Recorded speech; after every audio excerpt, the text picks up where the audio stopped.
Susan, hurry up or we'll be late to see the House of Gucci. Hang on, where was Susan?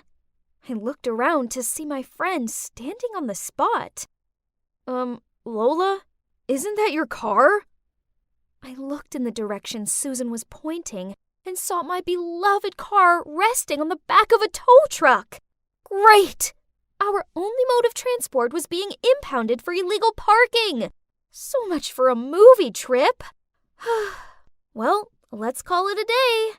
My line of thought just ended when, oops, something fell on my shirt. Ah! Those stupid birds! Unbelievable! This was my brand new tee, and now it was covered in bird droppings. Oh yeah, welcome to a normal day in the life of Lola the Jinx. Yes, I've been called that since I was a little kid. All of my relatives, except for my parents, have always been extra wary of me. Then, when I was 12, during a boring family gathering, I overheard a heated conversation between my uncle and my parents. Stop living in denial.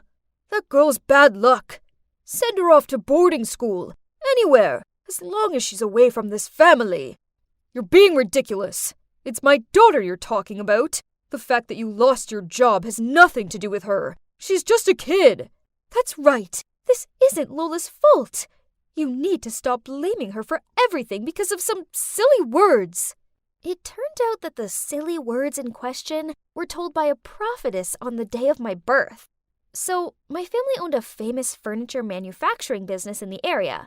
But unfortunately, on the day I was born, there was a fire in the workshop and they lost everything. On that same day, a prophetess passed by my house and dropped a sentence that made everyone in the family panic. That newborn is a jinx who will bring misfortune to the entire family. So that's why relatives ignore me, don't invite me to parties, and whisper about me behind my back.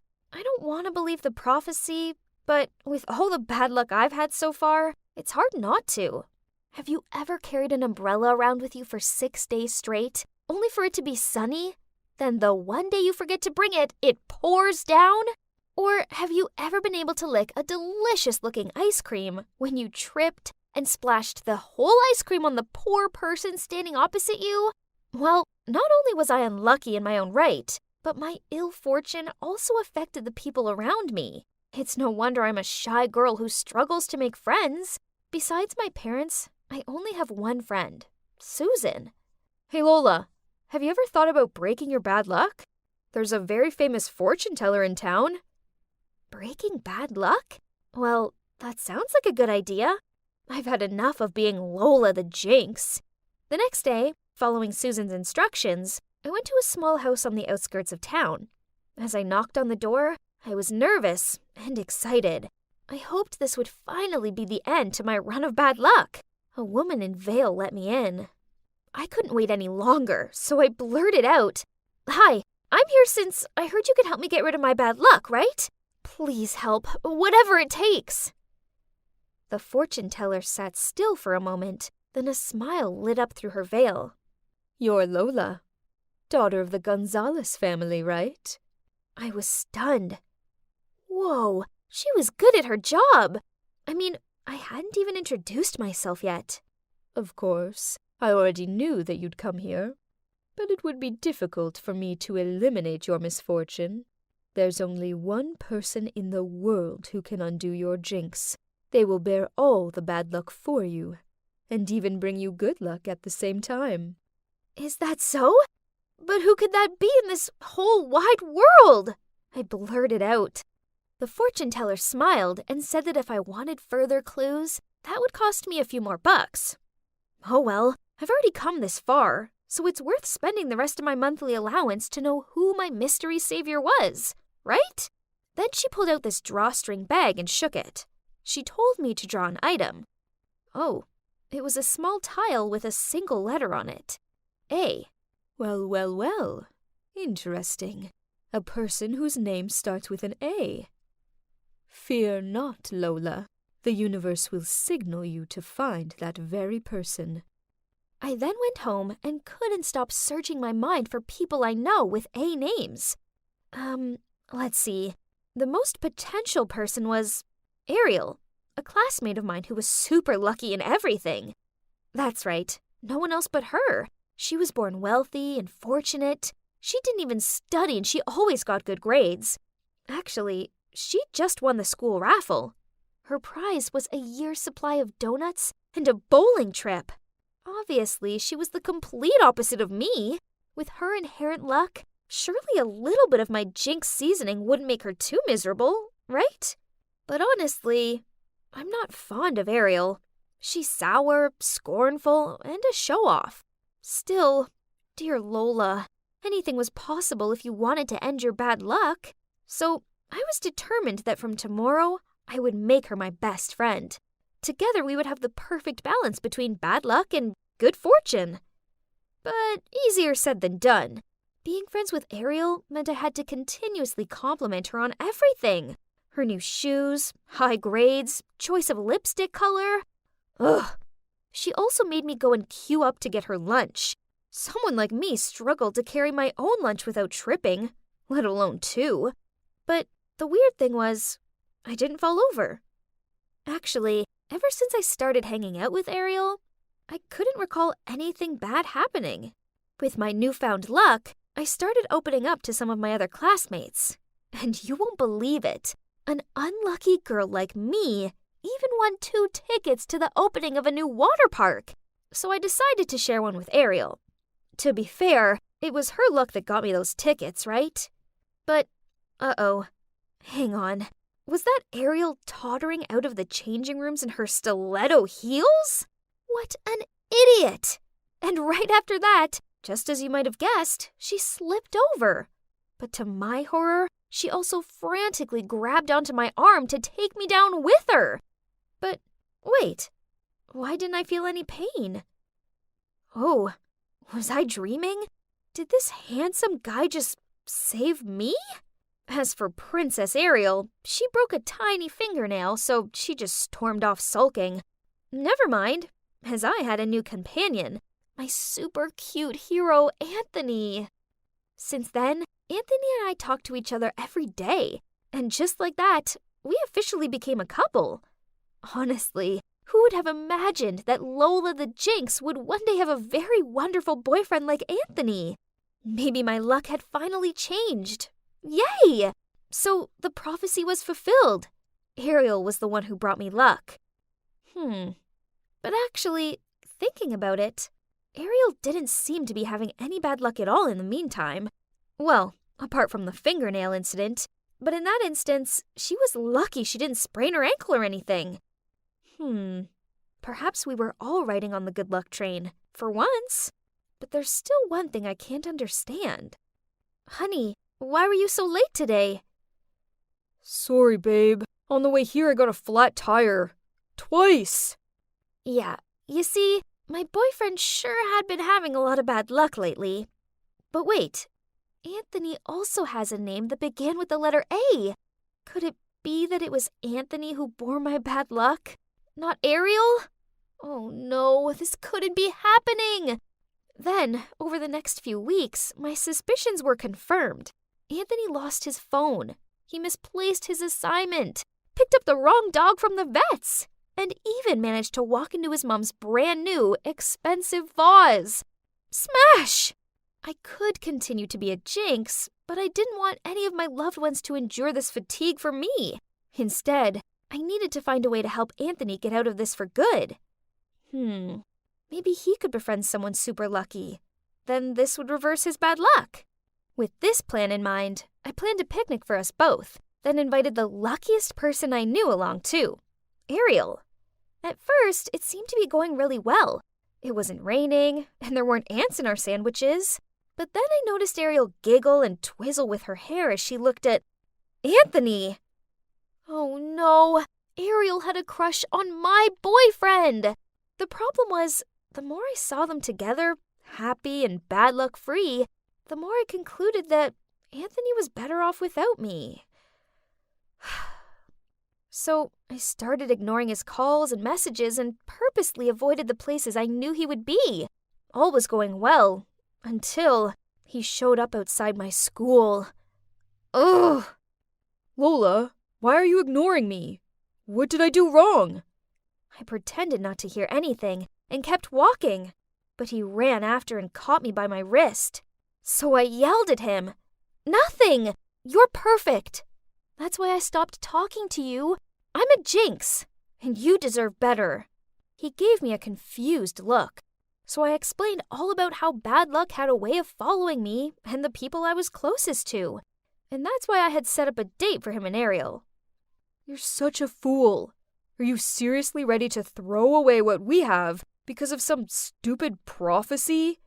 Plus, I'm not an object for you to just give away to whoever you want. Then he stormed off. This was awful.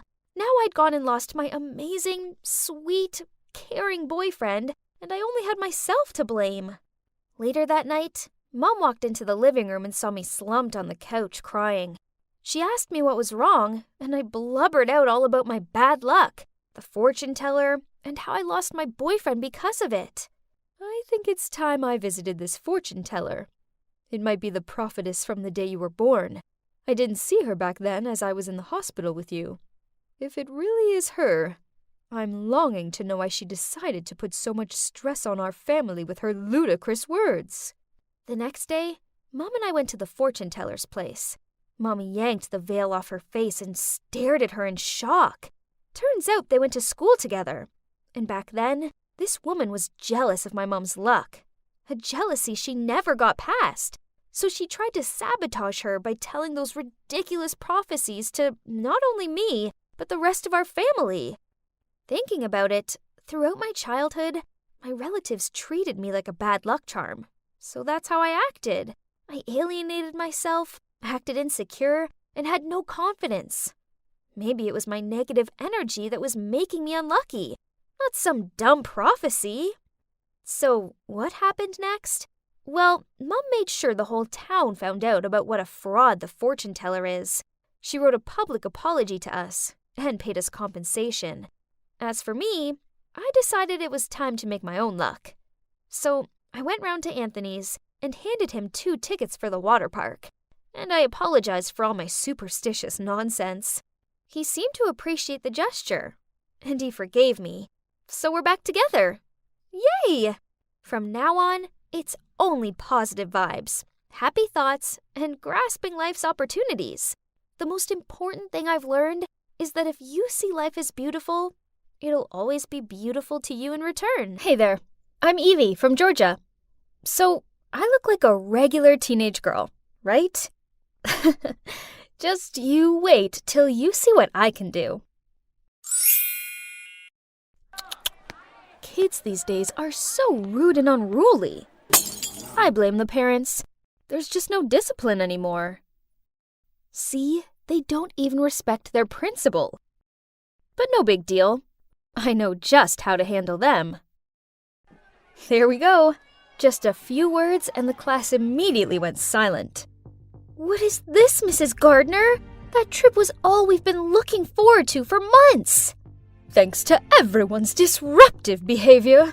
Well, to be exact, thanks to the actions of you, 25 out of 300 students, no one has anything to look forward to this year. Okay, then go on, ma'am. Punish us. But why drag the whole year group into this? Other classes will definitely not leave us alone after this. Nobody likes being punished. That's why it works. Now, let's see what your peers make of this, shall we? The whole class was buzzing with, "So unfair! Abuse of power! Wicked witch!" Oh my, these kids, always full of energy.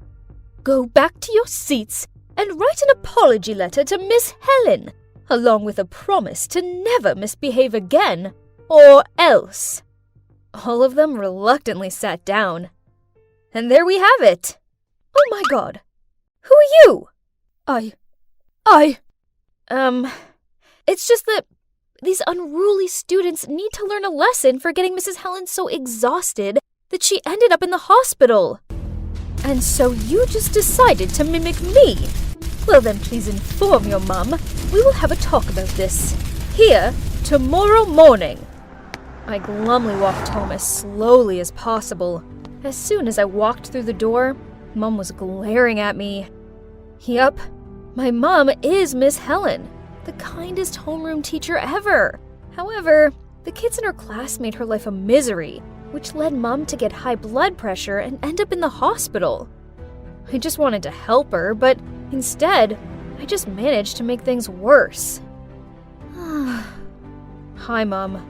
I'm sorry, but I don't regret what I did. Mom started lecturing me about how it was bad enough that Dad had left and her students were rebellious without me acting like a crazy person. Crazy person? She means the times when I copy the people I want to be?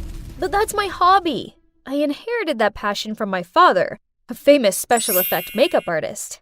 The feeling whenever I successfully transform into someone else is awesome. And it also helps me feel connected to my dad, even though I haven't seen him in a long time. It all started when I was 13, and Dad helped me dress up as my fave idol for the school festival. Dad taught me how to analyze the character and practice the disguise. Bold eyeliner, smoky eyes, contouring, plus the bodycon outfits. I looked like a real CL from 2NE1. My friends loved my new look. So over the next few years, I masqueraded into many different people, including Lady Gaga, Avril Lavigne, Miley Cyrus, and Sia. The feeling that my makeup talent was that admired and anticipated was just really addictive. Hey, is it Billie Eilish this time? Why not Taylor Swift? I love her so much. I've always done whatever I want and always been exactly who I am. Wow, you got that spot on. Are you a shapeshifter or something? Needless to say, once I imitated someone, I made sure I got their gestures and mannerisms just right. My talent didn't stop at awesome makeup.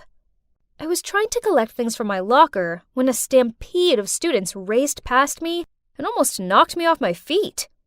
Huh? Who was that strange and rather handsome guy they were chasing? Look at him swaggering. Does he think he's Donald Trump or something? That's Xander. He just transferred here. Keep your voice down, by the way. You don't want to annoy his fan base. Poof! I'm not afraid of those way too girly girls who go crazy for boys. Huh! No one scares you, do they, Evie? Now let's go have some granola. Leo may like boring granola, but no thanks. I'm having a hamburger and fried chicken. Billie Eilish is not the type to turn down delicious food for health freak nonsense. Oh, there's that obnoxious Xander again. But this time he's all over Kayla, the snooty hot girl from my class. A boy approached me asking to take a selfie with me, then suddenly I heard a scream. What do you think you're doing? I turned to see what was going on and saw Kayla going ballistic at some poor girl who'd accidentally tripped over and fallen into Xander's lap. What on earth do you think you're doing? Take a look at yourself before trying to attract my man. Ugly doofus. How snobby. Did she think her beauty was that splendid to help her keep her man? But not with that empty head, girl. After a few days of research, I showed up at school looking just like Kayla. I'd perfected everything, from her blonde hair, makeup, clothes, walk, and voice. Honestly, this time I was quite nervous. Dressing up as someone I actually knew was always extra scary, especially when her friends were walking over. Wow, that dress is so chic. You really are the fashionista of our school, Kay. Come on, Xander's waiting for us on the sports field. Please, do you think I really want you around? I'm just taking advantage of you. And you keep following me around like a pet. It's so tragic. Are you crazy? I know you like Xander too. I see the gooey looks you give him. When I'm done with him, I'll consider giving him to you. I walked away, leaving the girls freaking out. But I didn't say anything different from what Kayla thought, though. Right? If only she would be so frank with her friends. Now let's get to the main target. Thinking about him gave me goosebumps. I'm busy, bae. Go hang with your friends for now. He was playing Call of Duty on his phone. I was here to break up with him, but hang on a minute. This guy had skill. I want to have a go. Since when did you know how to play this game? He looked kinda touched that I was showing an interest. Okay, I'll wait until after this, and then we will split up. I looked for Leo, but he didn't even recognize me. Poor him. He'd been searching for Billie Eilish since morning. While Leo was complaining, he helped me quickly remove my makeup, so I could go back to looking like me before anyone guessed what I'd just done. From that day onwards, Kayla's friends cut her off, so she could only cling to Xander. And from my point of view, he seemed to be tired of this clingy girl. Now even her look made him sick, huh? The time has come. I put makeup on as Kayla again and found him. I want this bag. Don't try to trick me with a fake one. Okay, as you wish. I want you to give up COD. That way you can only stay by my side. Okay, I'll follow you all day. I want to throw a party and invite the whole school. Your task is to get everyone to gather around me like they used to. If you can't do that, we'll break up. Deal. But I see everyone likes you. Right, Evie? Holy mother! Did he recognize me already? But since when? I have to acknowledge your talent. If only you hadn't shown me your charm, you wouldn't have been exposed. Well, Kayla looks like a picture, but a dull one compared to you. You have such a good eye. However, you're no different from her. Miss Helen is your mom, right? Don't be surprised. I'm a better observer than you think. Just like you. I know that Kayla was the instigator of the disturbance in the class that sent your mom to the hospital. I already apologized to your mom for Kayla's behavior. And if you want to know why I did that, it's because I have a big crush on you. Oh my god. I didn't expect things to turn out this way. But, okay. Taking it as a slap in the face for Kayla on behalf of my mom, I still agreed to date him. The next day, I showed up again at school as Ariana Grande, simply because I wanted to. But this time, I also played another role, Xander's girlfriend. As usual, every time I dressed up as a new character, all eyes were on me. But this time, it was more epic when I walked side by side with the hottest guy in school. When Leo saw that I was with Xander, he rolled his eyes at me, then walked off. Then Kayla walked around the corner, saw us together, and started shouting at me. How dare you steal my man? You're just some pathetic wannabe. Xander took my arm and yelled at her. Evie's creative, sweet, and really funny. I want to be with her. I like her. Kayla's face dropped. Then she pointed her finger in front of him. How could you do this to me? I will get you back for this. Then she huffed off. Xander looked at me and asked if I was okay. Then he invited everyone to a party at his house that night to celebrate the fact that I was now his girlfriend. Was he serious? But whatever. It would be rude to say no, right? So that evening, I went to his party. To my surprise, Kayla was already there, so I flirted with Xander to annoy her further. Then suddenly, Xander leaned in close to my face, which made my whole body feel hot. What was happening? He was going to kiss me?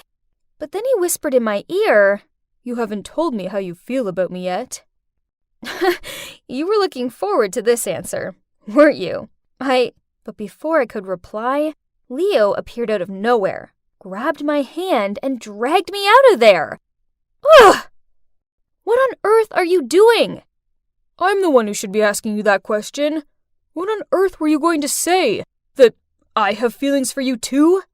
This whole thing is a setup between Xander and Kayla to humiliate you. Lucky for you, I arrived just in time to overhear Kayla talking to her friends about this dirty plan. Are you done talking? Do you really think I'd fall into their trap that easily? I already know their dirty tricks, and I was about to tell everyone what jerks they are. But then you showed up and ruined my plan. I don't care how clever and perfect your plan is. How long are you going to continue this tiring game of dispute? They think just because they're both hot that they can treat everyone else like they're puppets. Well, I've had enough. Evie, you're better than this. I don't like this revenge-seeking version of you. Can you please just stop it and go back to normal? Leo walked away in a huff and left me out here alone in the street. I stormed home and took off my makeup. Why was Leo so mad at me? I did nothing wrong. The gentle Leo I knew never had gotten mad or even went against my will, and was always the most enthusiastic supporter every time I imitated someone. What had gotten into him? I called him continuously, but Leo turned off the phone. Ugh. I felt so alone, it was horrible. Then I heard a knock on my door. Mom peered her head around it. Seeing me upset, she came over and cuddled me. It felt good having her comfort me, so I ended up blurting out everything to her. It sounds like Leo was just worried about you. But as for Xander and Kayla, they're not worth your time or effort.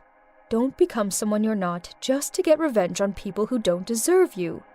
But suddenly, I heard rustling outside of my bedroom window. Then Leo poked his head through it. If you're not tired, then keep copying. You keep following me around like a pet. Go live your own real life. Mom and I both laughed along with him. Then I hugged Leo and told him I was sorry. It's true that pretending to be someone else is exhausting, and I must admit I was wrong to use Kayla's name to sabotage her relationships. Tomorrow, I'll find her and apologize, even though I don't want to, but I have to find a way to end this peacefully. Then, I can focus on just being me for a while, without any of the drama.